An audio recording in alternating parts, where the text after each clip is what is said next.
Hi, ik ben Tom Lassing, beursbox.nl. Ik ga het hebben over de oorlog in Oekraïne.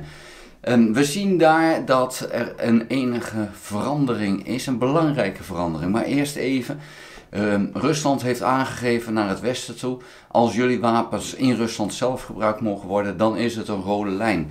En eigenlijk is dat wel heel erg schandelijk dat Rusland dat zegt, want Rusland gebruikt de wapens uit het buitenland die zij krijgt, raketten en granaten uit Noord-Korea en met name drones uit Iran, wel gewoon in Oekraïne. Dus waarom zou Oekraïne de wapens die ze uit het buitenland krijgt niet in Rusland mogen gebruiken? Rusland is hier de aanvallende partij. Rusland is Oekraïne binnengevallen, niet andersom.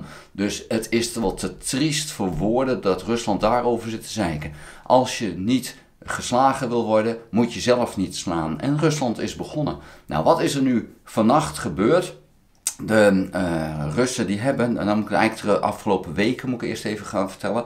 Afgelopen weken hebben de Russen een nieuwe tactiek toegepast. Dat is namelijk bij de grenzen met Oekraïne, met name aan de noordkant van Oekraïne. Daar hebben ze een troepenopbouw laten plaatsvinden, die Russen. En Oekraïne kon er weinig tegen doen, want die mocht die wapens uit het westen niet gebruiken. Dus Rusland kon ongestraft tot aan de grens haar soldaten neerzetten en haar wapens opbouwen. En Oekraïne kon er alleen maar naar kijken. En dat hebben ze gedaan bij Kharkiv en dat zijn ze aan het doen bij Sumy. En ondertussen zijn ze dat nu ook aan het doen in Wit-Rusland. En ja, Oekraïne kon er niks tegen doen. De afgelopen weken is duidelijk geworden in het westen van ja, dit is toch wel heel erg schandelijk. Een wereldspeler, een van de 3 grote spelers in de wereld op het gebied van militaire kracht, is een klein land aan het aanvallen. En we zeggen dat klein land, foei, jij mag niet aanvallen in het land van de vijand. Nou, dat is toch wel te triest voor woorden. En ja, dat is eindelijk in die dikke schedel van de westerse politici is het doorgedrongen dat het misschien toch een beetje oneerlijk is. Dus nu is er toestemming gekomen. Afgelopen nacht heeft Oekraïne toegeslagen in Rusland zelf. Met name HIMARS is er een flinke aanval geweest op die kampen, op die voorraden van de Russen net over de grens. En vandaag of vannacht is er een aanval gekomen van de Oekraïners in het bezette deel van Oekraïne in het noorden. Dus ze zijn die Russen daar nu aan het proberen te verdrijven. Het is nog niet duidelijk of die tegenaanval van Oekraïne, of dat een test is, of dat het al de tegenaanval is om die Russen terug te drijven. Maar het is duidelijk dat de aanval van de Russen, die er de afgelopen weken is geweest, echt wel tot staan is gebracht. En dat Oekraïne nu de touwtjes in handen heeft en daaraan trekt.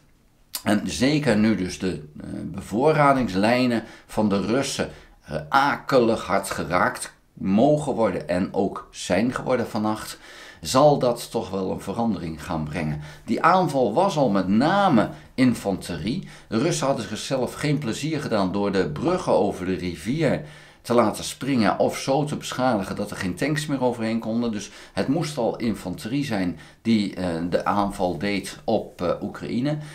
Dat was dus ook met name het geval, want Rusland heeft een tekort aan infanterievoertuigen en tanks. Dat is nu ook wel duidelijk geworden. Dus het was al met name een infanterieaanval.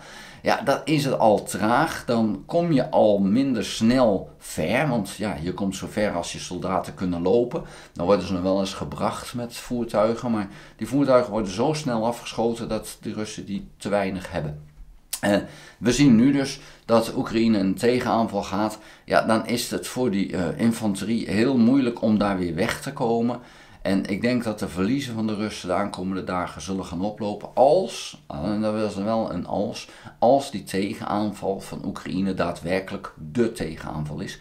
En ik denk dat Oekraïne het moeilijk zal hebben om dat tegen te gaan. Omdat de aanval bij Kharkiv en de beoogde aanval bij Sumy waren nou niet een voorbeeld van goede voorbereiding. Dus in die zin is het daar al snel paniek bij de Russen. Dus ik ben echt wel heel benieuwd hoe ze dit gaan oplossen nu er een tegenaanval komt.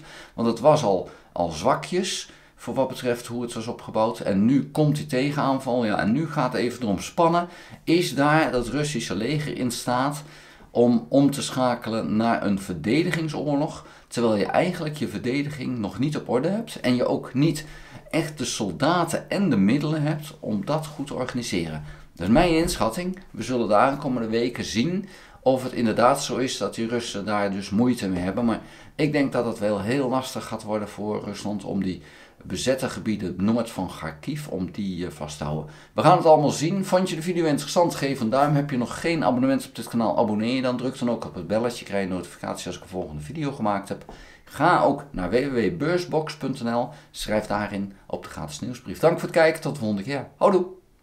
Sorry Tom, sorry dat ik je onderbreek. Eventjes tussendoor, Peter Meijburg hier. Ik heb een belangrijke mededeling voor jouw kijkers die beleggen in aandelen, opties, turbosprinters, noem maar op. Mensen, als jullie niet langer in de valkuilen willen trappen die de grote jongens voor ons opzetten elke dag, check dan mijn online training Technische Analyse. 17 heel toegankelijke video's met praktische tips waar je meteen mee aan de slag kan. Dus wil je meer rendement uit de beurs halen? Klik op de link onder deze video. Dag!